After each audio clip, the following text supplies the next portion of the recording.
Ito ang unang araw na personal pangangasiwaan ni Lexie ang kumpanyang minana mula sa yumaong ama. Seryosong pumasok si Lexie sa conference room at agad umupo sa swivel chair na nakalaan para lang sa kanya. Okay, let's start. Tipid ko saad bago binuksan isa-isa ang mga folder sa aking harapan. Sinuring mabuti lahat ng reports doon. Di pa ba nagsisimula ang aking mga empleyado na agaw ng atensyon sa lahat sa pagdating ng isang tao? Di na maipinta ang mukha kung makita ang aking asawa. Ano ang ginagawa ng lalaking ito dito gayong may sarili itong kumpanya? At sa pagkakatanda ko marami itong negosyo kaya alam ko busy itong tao. Prenteng naupo ito sa isang bakanting upuan na nasa kaliwang bahagi ko. Pakiramdam ko sira na kagad ang araw ko. Paano ako makakapag-concentrate sa trabaho kung wala na itong ginawa, kundi ang titigan ako sa mukha? Kundi ako nagkakamali, ang Zimmerman Company ang isa sa kanilang kumpanya dito sa bansa dahil sa magandang kalidad ng mga sasakyan. Ngunit paano nangyaring bumulusok pababa ang sales ng kumpanya? Seryoso kong tanong. Inilis kong aking mata mula folder na binabasa, diretsong tumingin sa kanilang mata. Halatang ang ilan, balisa, di rin makatingin diretso sa akin. Normal na huminang sales ng isang kumpanya, oras na bumaba ang ekonomiya ng bansa. Pangatwira naman ng isa sa mga board member. Bigla ko lumingon sa direksyon nito. Mr. Lopez, may I remind you na ang simula ng negosyo ng aking ama, bagsak na talaga ang ekonomiya. So I will advise you maybe next time mag-isip ka ng mas magandang dahilan. Yung kapanipaniwala, hindi yung minana mo pa sa kanununuan mo. Pangbabara ko sa kanya na siya namang kinaumid ng dila nito. Natigilan akong bigla na maramdamang mainit na palad ng aking asawa. Humihimas sa kaliwang hita ko. Bakit to sa pagitan ng hita ko? Naparunok akong wala sa oras at pakiramdam ko bigla akong nauuhaw. Wala talagang pinipiling lugar ang manyak na to. Isang matalim na tingin ang pinungkol ko sa kanya ngunit ang loko, ngumisi lang sa akin. Habang busy kaming lahat sa pagdidiskusyon sa mga problema ng kumpanya, ang magaling na lalaki abala sa kalokohan mula sa ilalim ng mesa. Nais ko nang ulitin ninyong lahat ng report na to, maging lahat ng inventory ng kumpanya. Sumasakit ang ulo ko sa hindi maayos na report na aking natanggap. Maraming iniisip namang itong mawawala ang alam ko sa nangyari sa kumpanya. Di ako napangiti dahil sigurado kung magugulat silang lahat sa gagawin ko mamaya. Naputo lang aking pag-iisip nang maramdaman kong hindi tumitigil ang malilikot na kamay ng magaling na lalaking to. Talaga bang iniinis ako nito? Nilingon ko to ngunit nanatili siyang tahimik na kunwari nagbabasa ng folder na hawak nito. May kung anong kapilahan ang pumasok sa isipan ko kaya kumilos ang kaliwang kamay ko. Kinapa ang zipper ng pantalon nito. Natigilan tong bigla di makapaniwalang lumingon sa akin. Isang nangaasar ng ngiti ang sumili sa labi ko. Nakaramdam akong nanigas ang katawan nitong pumasok ang kamay sa loob ng underwear ko. Kala ba niya siya lang ang may kakayahang mang-asar? Tingnan natin kung di ka magtanda sa gagawin ko sa'yo. Aniya sa isipan. Lihim ako napangiti sa naging reaksyon ng katawan nito. Gusto kong humagalpak ng tawa dahil sa naging reaksyon nito. Pinagpawisan siya at kapansin-pansin ang pagkagatnabi nito. Isang matalim na tingin ang pinukol niya sa akin ngunit di ako nagpatinag. Nagkunwaring inosente sa paningin nito. Parang gusto ko magsisi sa ginawa ko. Di yata't maging ako'y nadadala na rin sa mga kalokohan ko. Isang impit na ungol ang narinig ko mula sa kanya at alam ko, nahihirapan na to. Nilipat ko ang bibig ko sa tenga nito. Napansin ko, namumulan ng husto ang kanyang mukha at tila pigil pa rin ito ang kanyang paghinga. Okay, the meeting is over. Ang bigla ang pag-a-announce ko. Bye, honey. Nangasar kong wika bago mabilis tumayo. Nakikita kong banta sa mata nito na tila sinasabi, humanda ka sa akin mamaya. Lexie. Matigas itong tawag, ngunit kinawayan ko lang tong nakatalikod sa kanya habang patuloy sa paglayo. Noong araw mismong yon, nagsagawa ako ng isang malawakang inspeksyon. Tulad ng inaasahan na diskubre ko na mababang klase ng piyesang ginamit na sasakyan na ina-assemble. Sino nga namang tanga ang bibili ng sasakyan sa mataas na presyo pero mababa naman ang kalidad. Galit na bumaling ako sa mga empleyado ko. Pakiramdam ko umakyat yata lahat ng dugo ko sa ulo. Sa tingin niyo ba maluloko ninyo ako? Sisiguraduhin kong mananagot kayong lahat sa pagsira ninyo sa pangalan ng kumpanya ko. Galit na banta ko sa kanilang lahat. Di sila makapaniwalang madali kong nalaman na ang sasakyan sa aking harapan peke. Tinalikuran ni Lexie ang mga empleyado habang si Cedric lihim na humanga. Tunay ngang kailakay ng pinagbago nito dahil ito'y nagtataglay ng kakaibang talino kahit di sapat ang edukasyong inabot ito. Pagdating sa loob ng banyo, padaskol akong nasandal sa pader sa may tapat ng shower. Nasaktan ako sa ginawa nito kaya bahagyang nakanguwi ang aking mukha. Napasinghap ako na buksan nitong faucet at bumuga sa aking katawan ang malamig na tubig. Hinila niya ang tali ng buhok ko at saka pinunit ang suot kong itim na sando. Sinibasib ng halik ang mga labi ko na tila kay tagal nitong pinanabikan. Nasasaktan na ako sa paraan ng halik nito, lalo pa ng kagatin niya ang ibabang labi ko. Sinikap kong magtulak, ngunit purang tumutulak sa isang pader. Gasino na ang lakas ko sa isang malaking taong tulad nito. Naramdaman niya, binaklas ang sinturon ko, marahas na hinubad ng suot na pantalon. Wala ako nagawa kundi tahimik na umiyak at hayaan to sa gustong mangyari. Tuloy ang nahanta ng aking kahubdan sa paningin nito, at kitang-kita kong pagliliyab ng apoy ng pagnanasa sa kanyang mga mata. Habang nakatitig to sa hubad kong katawan, marahas niyang hinilang kanyang polo kaya tumalsik sa kung saan ang mga botones nito. Naghubad siya sa aking harapan. Nawala ni umanong saplot ang tinira. Naparunok ako nang tumambad sa aking paringin ang maskulado nitong katawan. Kung titingnan, para lang akong isang munting kuting sa harap ng isang galit na leon. Sinundan ko ang bawat kilos ito sa pagdampot niya ng sabon bago lumapit sa akin at saniman nitong sabunin ang aking katawan.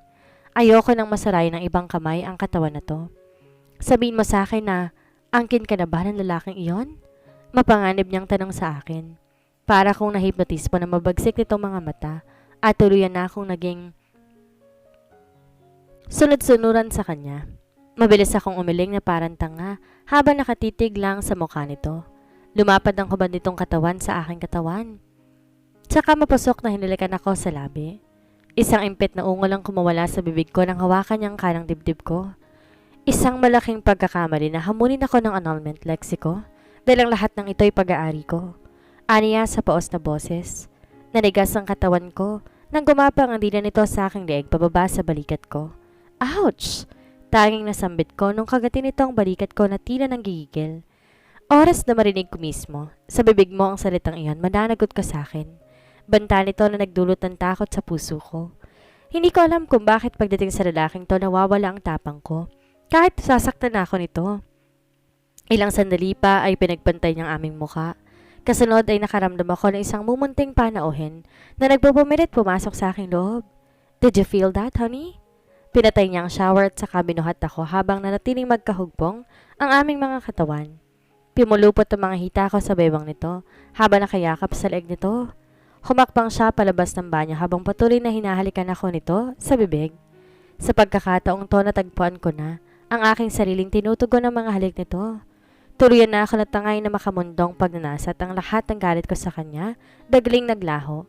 Bagkos na palitan ng pananabik at matinding pagnanasa. Ngayon ko lang napagtanto na pinananabikan din pala ito ng aking katawan. Kung kailan malapit na ako sa sukturan saka naman to tumigil sa pag-ulos. At nagulat ito nang bigla itong umalis sa ibabaw ng aking katawan. Nagtatakang sinundan to ng tingin at isang makahulugang ngiti ang sumilay sa mga labi nito habang nakatitig sa aking mukha. Matinding pagkadismay ang naramdaman ko at para akong bulkan na anumang oras sasabog dahil sa pambibitin nito sa akin.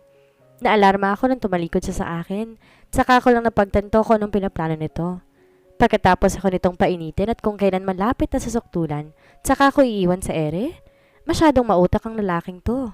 Sino nga ba naman ang di magiging desperada kung ikaw nang nangangailangan sa kanya dahil sa matinding pagkabitin?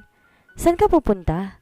Frustrated kong tanong na walang pakialam kung nagmumukha na ba akong kahiya-hiya. Hindi ako nito pinansin at nagpatuloy lang ito sa paghakbang. Nakita ko pa dinampot niya ang puting roba at takmang isusuot. Mabilis akong tumayo at mahigpit na niyakap ang katawan nito mula sa likuran. Please huwag mong gawin sa akin to. Pagmamakaawa ko sa kanya bago nilapat ang aking pisngi sa likod nito habang masuyong humahaplos sa mga pared ko sa dibdib nito pababa sa kanyang puson. What do you want me to do? Seryoso niyang tanong sa akin. Naparunok ako nang wala sa oras dahil sa pagkakataong to, lubos kong ibinaba ang aking sarili para lang sa tawag ng laman. Mahalin mo ako. Nagsusumamo kong saad. Ni halos ayokong humiwalay sa katawan nito dahil sa init ng kanyang katawan na nais kong maramdaman. Pumihit siya paharap sa akin at di nakaligtas sa aking paningin. Ang ngiti sa kanyang bibig na tila nagdiriwang sa mga nangyayari. Yes, that's right, honey. I want to hear that again. Nakangisi nitong saad habang tinitokso ang aking katawan dahil sa kasalukuyang gumagapang ang hintutulo nito pababa sa aking puson. Please satisfy me, honey. Aniya na bahagyang nanginginig ang aking mga labi, kasabay ng pagpatak ng aking mga luha. Hinawin nitong luha sa aking pisngi bago masuyong hinaplos. Isang banayad na halik ang ginawa niya sa akin habang nakatulog sa mainit itong mga palad ng aking mukha. Kusang umangat ang aking kamay at pumulupot sa leeg nito bago mapusok na gumanti ng halik sa kanya habang humahapang paatras. Nagulat ako nang bigla niya akong pihitin patalikod ang katawan bago itulak padapa ako at bumagsak sa ibabaw ng kama. Kasunod ang pagdaga nito sa aking likuran. Malalim na ang gabi, tuluyang nilamon ng dilim ang buong kwarto. Ngunit nanatili pa rin dilat ang aking mata. Nakatitig sa kisame habang maso yung hinahaplos ng aking kamay ang buhok ng aking asawa. Narinig kong balayin na paghinga nito. Tanda na mahimbing na ang kanyang tulog. Nakauna ng ulo niya sa aking dibdib habang nakayakap sa katawan ko ang malaking braso nito. Iniisip ko ngayon kung ano na ang mangyayari sa amin. Lalo pang gumulong sitwasyon at di ko na alam kung anong gagawin. Isang malalim mabuntong hiningang aking pinakawalan. Naramdaman ko gumalaw si Cedric. Umalis sa aking ibabaw at humiga sa leeg ko. Kinabig nitong katawan ko at saka pinaharap sa kanya. Kinuha niya ang kalang hita ko at pinatong ito sa kanyang bewang. Hinayaan ko lang kung anong gusto niyang gawin sa katawan ko. Wala rin namang kwenta kung magpoprotesta pa ako dahil pagdating sa katawan na ito, siya ang nasusunod. Makalipas ang 30 minuto pagkatapos itong makatapos, muli na naman siyang nakatulog. Pinalipas ko muna ilang minuto bago nagdesisyon na bumangon. Kailangan ko na makauwi sa kondo na inuukupan namin mag-ina. Marahil nakatulog na lang mga anak ko sa paghihintay sa akin. Wala akong balak ipaalam kay Cedric ang tungkol sa kambal. Palagay ko hindi pa napapanahon dahil sa magulong sitwasyon. Banayad ang bawat kilos ko. Sinisigurado na hindi magigising ang aking asawa. Naglakad akong walang sapin sa paa. Sa paglabas ni Lexi ng kwarto, siya namang pagmurat ng mga mata ni Cedric. Kanina pa pala ito gising at nakikiramdam lang. Bumangon siya at umalis sa kama. Lumapit sa nakabukas sa bintana at saka sumilip. Mula roon natanaw niya ang pagsakay ng asawa sa sasakyan nito. Ilang sandali pa'y mabilis nitong pinaharurot ang sasakyan papalayo. Hanggang sa tuloy na nga itong naglaho pa sa kanyang paningin. Umalis siya sa bintana at tinagilap ang cellphone. Mula sa cellphone sinabaybayan niya kung saan patungong asawa. Dilingid sa kaalaman ni Lexi na pinalagyan ni Cedric ang isang tracking device ang sasakyan nito para madaling matukoy kung nasaan ang asawa. 9:30 ng umaga ang lahat ng tao sa loob ng Zimmerman Company napalingon sa pagpasok ni Lexi sa entrance. Taas noong naglalakad sa kabaan ng hallway habang may seryosong mukha. Walang pakialam sa presensya ng ibang tao sa paligid. Sa likuran nakasunod ang sekretary nito at ang ilang empleyado. Katahimikan. Kasunod ang sabay-sabay na pagyuko ng lahat ng mga empleyado. Mula sa isang sulok nagingit-ngit si Chloe dahil sa matinding galit. Mula sa mga mata makikita ang matinding pagkasuklam para kay Lexi. Dahil sa matinding galit, binalot ng katahimikan ang buong conference room. Ramdam ang matinding tensyon na nararamdaman ng bawat empleyado. Maging mga board member POV ni Lexi. Look what you have done. Are you blind or really stupid? Nahinto ako sa paghakbang nang marinig ko ang boses ni Chloe mula sa pasilyo ng accounting department. Nakita ko ang isang empleyado ko na halos maiyak na dahil sa matinding pangyayari na inabot ito mula kay Chloe. Pak! Naningkit ang mga mata ko nang sampalin nito ang pobreng babae. Hindi lumaban ng babae bagkos ay nanatiling nakayuko ito habang tahimik na tinatanggap ang lahat. Nakikita ko lang sa sarili ko. Noon sa sitwasyon ng babae, kaya hindi na ako nakapagpigil pa. Kinuha ko ang kapeng hawak ng aking sekretarya. Tinanggal ko ang takip nito bago sinimulang humakbang patungo sa direksyon ni Chloe. Nagtataka namang sumunod sa akin ang aking sekretarya. At ang ilang mga empleyado, hindi mo lang naramdaman ni Chloe ang presensya ko mula sa likuran nito na lalong mas nakatulong buong atensyon siya sa babaeng pinagbuntunan nito ng galit. Excuse me? Aniya sa nakatalikod na si Chloe. Sa pagharap ito ay siya namang pagbuhos ko ng kape sa dibdib nito. Oops, sorry, hindi ko sinasadya. Aniya na umakting na kunwari pang nagulat. Shit, how dare you? Napasinghap ang lahat at di makapaniwala sa aking ginawa.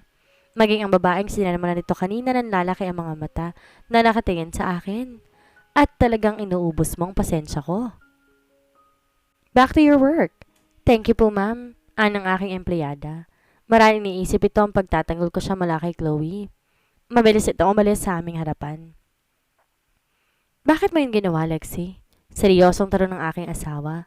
Makikita sa mukha nitong disappointed sa aking ginawa, pero wala akong pakialam. Marahil ang nadatnan nitong eksena yung pagtapon ko ng kape sa dibdib ni Chloe. Ilagay mo ang sarili mo sa kung saan ka nararapat. Matigas kong saad. Enough, Lexi. Muling saway sa akin ni Cedric. Halatang nagagalit na ito sa akin. Napansin ko ang bahagyang pag-ismed ni Chloe maging ang palihim nitong ngumiti. Nawari mo'y nakasumpong ng kakampi. Biglang bumigat ang dibdib ko na maalala kong huling eksena ng dalawa. 2 taon na nakakalipas. Matinding sakit ang bumalot sa puso ko at parang gusto ko nang sumaabog sa galit. Pakiramdam ko nagiinit ng aking pisngi dahil sa pinaghalong galit at kahihiyan na mapansin kong palihim na pagsulap ng mga empleyado sa aming direksyon. Halata naman kasing nasa panig ni Chloe ang simpatya ng aking asawa. Galit ko tong hinarap at saka tinitigan to lang diretso sa kanyang mga mata. Pagkatapos ng ilang segundo nakipagtitigan sa kanya, walang salitang tinalikuran ko ito. Nagpupuyos ang kalooban ko na iniwan ng mga to. Lexi, mag-usap tayo. Nahinto ako sa aking pagkakpang nang hawakan nito ang kanang braso ko. Padabog na hinawi ko ang kamay nito na nakahawak sa aking braso. Don't touch me! At ayoko makita ang pagbumukha mo kaya labayan mo na ako. Mahina, ngunit may diin kong bigkas. Diretso akong pumasok sa loob ng elevator kasama ng aking sekretary at 2 empleyado. Reschedule mo lahat ng appointment para bukas dahil aalis ako ngayon. Mauna na kayo sa opisina. Utos ko sa mga tauhan. Mabilis ang mga hakbang, tinungo kong kinapaparadahan ng sasakyan. Di alintanang suot na mataas na takong ng aking sandals. Nakasakay na ako sa loob ng sasakyan nang muli kong marinig ang boses si Cedric. Lexi, saan ka pupunta? Galit na tanong nito sa akin. Nagkunwari akong walang narinig. Mabilis pinaandar ang sasakyan palayo sa lugar na yon. Bakit ba hindi ako tinitigilan ng lalaking yon? Bakit kahit saan ako magpunta nandun din siya? Naiinis na ako at pakiramdam ko na sasakal na ako sa kanya. Di ko na malayan umiiyak na pala ako. Padabog na hinawi kong aking mga luha at biglang inapakan ng preno kaya't sumagitsit ang mga gulong ng aking sasakyan. Naiinis ako. Nagagalit ako. Hindi ko alam kung bakit ako ang nakikita ni Chloe na yon at nagawa niya ako ipagpalit ng dahil sa babaeng yon. Malakas na hinampas ang manabela at sandaling yumuko doon.